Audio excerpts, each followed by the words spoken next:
Hello, my name is Doug Madory, and the name of my talk is the Dual Subsea Cable Cuts Disrupt African Internet. So thanks for having me at AONOG. I'm no stranger to the conference. I have presented remotely in the past, and I've also appeared as content in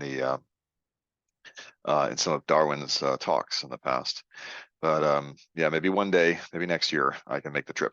But today, this is a talk about the submarine cable cuts that occurred in August. And Darwin asked if I would put together a presentation based on a blog post that I published in early September about this incident. So let's get started. It began with an undersea landslide in the Congo Canyon. This is a big photo from space of one of the largest undersea canyons in the world. There's a large amount of water that flows out through the Congo River and continues through this canyon, and it becomes a treacherous place for submarine cables. So on this day, there was another incident where there was an undersea landslide affecting submarine cables. It knocked out SAT-3, the older of the two cables, as well as the wax cable. Google's new Equiano cable survived, but there were significant connectivity impacts up and down the west coast of Africa. And we'll talk about some of those. Again, there's a blog post that I've written about this that goes into greater detail. If you're interested, the link is at the bottom. So stepping back for a moment, threats to submarine cables. So what, the global internet relies heavily on submarine cables. They are how we connect, how we exchange nearly all of our traffic that goes through across the oceans. So the Atlantic or the Pacific. And the threats are the number one thing that breaks submarine cables are human activity, either dragging anchors or trawling seafloors. That's the image here where a fishing operation is dragging a net along the surface of the seafloor, and those tend to snag submarine cables as they get pulled along. But those are shallow water incidents. Things that are below 100 meters are typically caused by natural causes, not anchors or trawling. These include undersea volcanoes, like we saw at the beginning of the year last year in Tonga, undersea earthquakes, like happened in Japan in 2011, took out some submarine cables off the coast of Japan. Undersea landslide, like the one we're going to talk about here, and it's not sharks. So sharks are not the cause of submarine cable cuts. One of the biggest ones that got a lot of analysis was this Hangchun earthquake in December 2006. So this is an earthquake that took place in the Luzon Strait south of Taiwan. And there are a lot of submarine cables that route through there. And it's still the case. This outage caused an enormous amount of communications failures in the Far East, and it took a lot of work. According to ICPC, this is the International Committee for the Protection of Cables, the industry body that looks out for submarine cables. They issued a report on this. There was, I think, my company at the time, Renesas, had published analysis of the routing impacts. There were 21 faults recorded on 9 cables. Took 11 ships 49 days to restore everything. That's a huge outage. That's probably the mother of all submarine undersea earthquake incidents affecting submarine cables. But the Congo Canyon was a known problem. There's been cable cuts in the past, as recently as 2020. Maybe there's been one since then. But the following year, there was a study that came out specifically studying and measuring the movement of water in the Congo Canyon, just to try to understand how to defend against these landslides so they don't knock out submarine cables. And this is a photo of a submarine cable that was broken off the Congo River and River Estuary. This is an ACE cable, so this is not the incident that took place in August, but this is what it looks like when things get rough deep at the bottom of the ocean. So at Kentic, we have a lot of different types of data that I can use for my analysis. And so why don't we start here with looking at cloud performance as a result of the cable cuts. So one thing that I like to I've been talking about a lot lately is how the big public clouds, these seem like these are huge, wealthy companies that can do anything, but even they have to rely on the same submarine cable infrastructure that just regular people like you and I have to use as well. There's no separate submarine cables for them. So when a cable breaks, it usually has some sort of impact on connectivity between cloud regions. And so we have agents in every region of every cloud doing measurements to every other region continuously. And so that gives us a good perspective. We have a net, if you will, across the internet, looking at measurements and seeing when there's a disturbance. And in this case, we could see one that aligned with the loss of the wax cable. So our agent in AWS AF South 1, which is in Cape Town, South Africa, was in this diagram doing performance measurements up to London, and you can see the latencies hop up from 150 milliseconds to 195 milliseconds.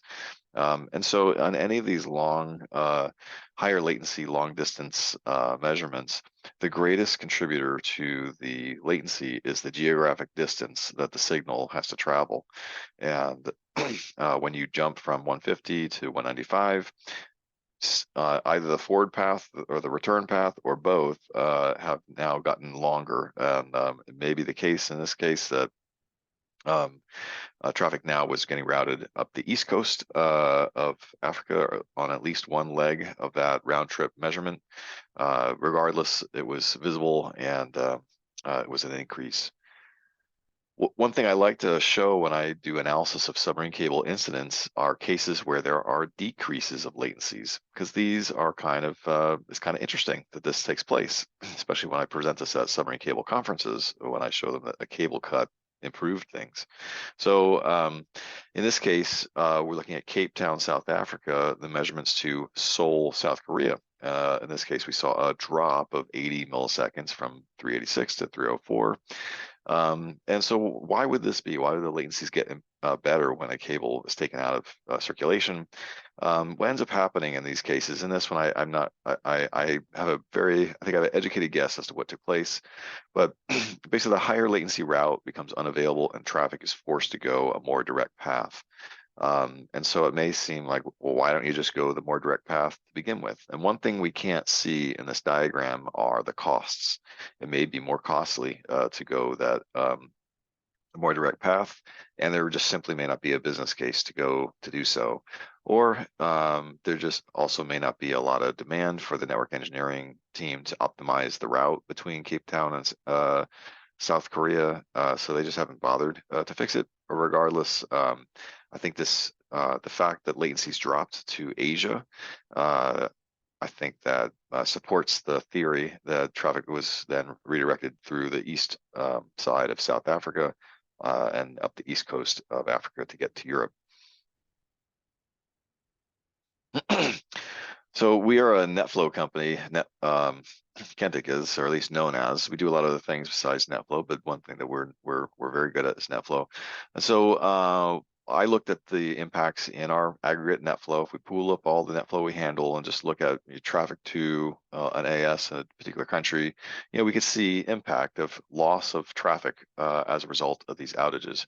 And one of the cases was this one with Telkom of South Africa. So this network from our traffic statistics looked like the largest AS destination for traffic in South Africa based on our customer base. And then we saw in the immediate aftermath of the cable cuts a 20% drop in peak traffic that seemed to slowly recover. So they may have been finding alternate paths to connect, but but it was 20% at the the immediate aftermath. Another interesting story that we saw that we picked up and I'll show this in a couple different data sets, is Telecom Namibia, which lost transit from its two main transit providers, Cogent and Bix, as a result of the wax failure at 17:30. We can see pinpoint the timing. So this is traffic. I've kind of colored this as traffic going into Telecom Namibia from all around the world. How much was going through Cogent, how much was going through Bix, and you can see at that point it drops to zero. So the network is pretty much offline at that point until a couple hours later it resurfaces, now getting rerouted through an emergency circuit through Angola cables. Perhaps someone in the audience can tell the story of that reconnection. But that showed up. This is in the net flow, and we'll look at it in a couple different ways. Another one, obviously, this is going to show up in BGP as well. So this is how we do our BGP visualizations of what's happening from a routing perspective.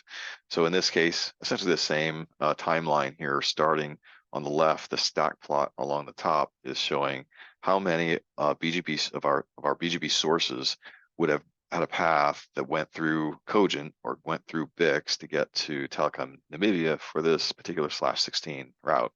Then at 17:30, there's this outage, and for a couple of hours, the route's down until it returns via Angola cables. Again, the same thing as the previous one was NetFlow. Now we're looking at the same thing in BGP data. And then this is a much longer term view. So this is also Telecom Namibia and what happened there, but now we're looking from July 1st to October 1st. So a couple of months there. And this is data that comes from Kentic's Kentic Market Intelligence product, where we do AS classification, relationship classifications, and then we score the relationships based on the amount of address space that goes that's transit across it, and then we can also look at this temporally, so through time we can see how this changes. And this is an example of the graphic. So looking at Telecom Namibia, beginning on the left-hand side of this diagram, again you've got Cogent in kind of yellowish orange, and then Bix in red.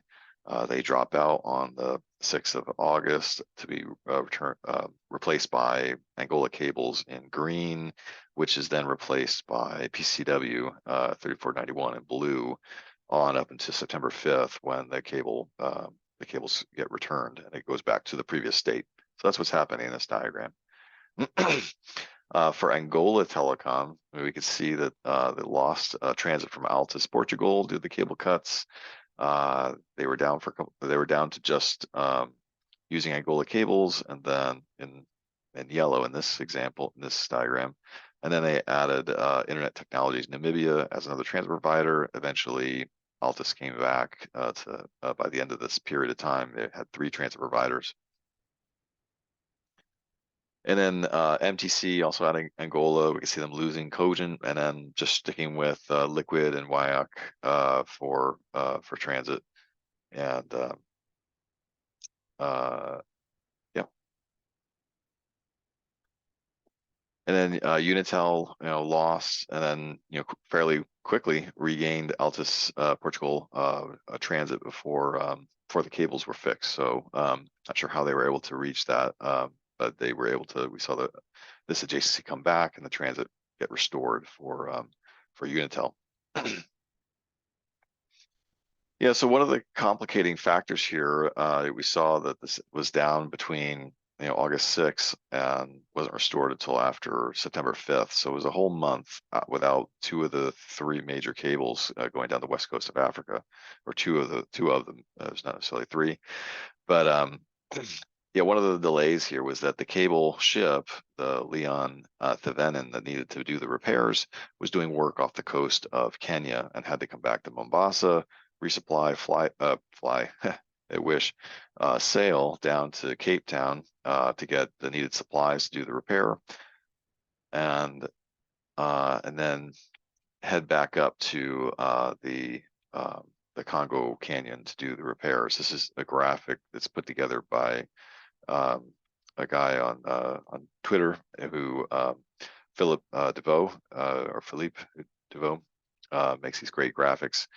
And he is a guy who likes to track what cable ships are doing and which repairs they're doing. So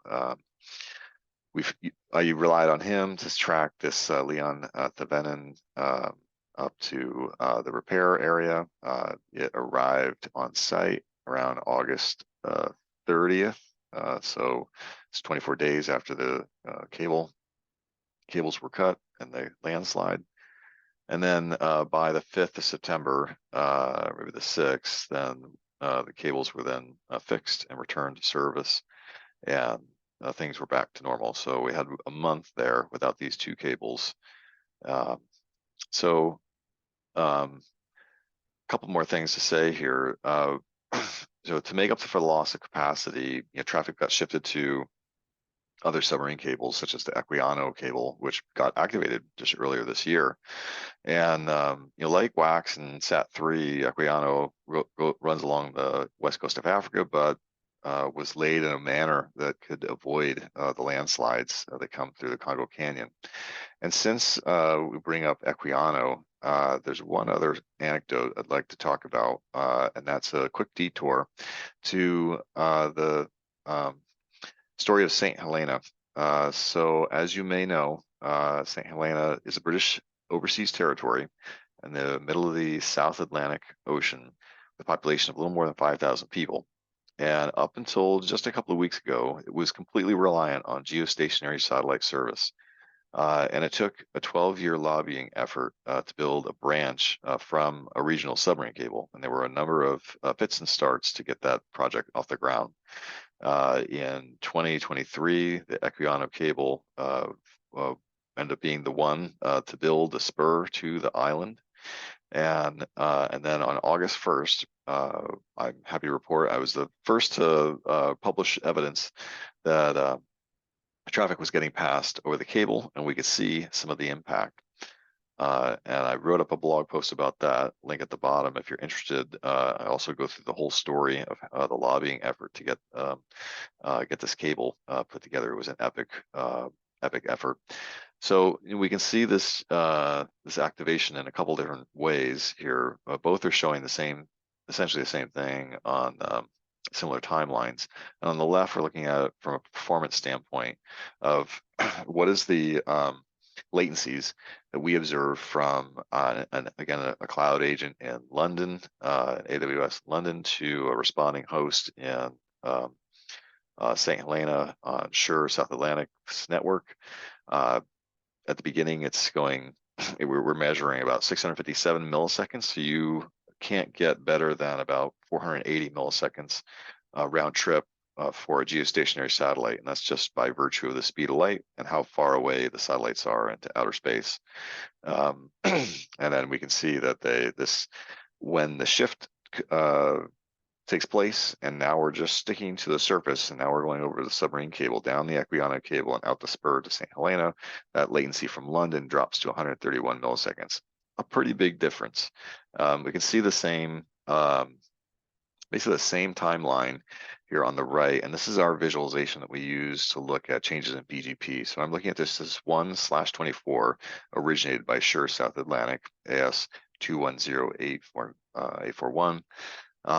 And on the left-hand side, we're looking at the upstream. We're coloring this chart by upstream. The y-axis is BGP sources, and what is the network that we see that our BGP sources use to get to SURE South Atlantic. So at the beginning, it's entirely going through Intelsat, the satellite operator, and then it switches to the purple, which is another network of SURE that is terrestrial or surface, and so there's a moment at the beginning of the day on the opening minutes of October 1st where it turns on and then turns back off. We can see that little dip in the latency side as well, and then by 0100 on the 1st of October, it's switched on for good, and it has been ever since.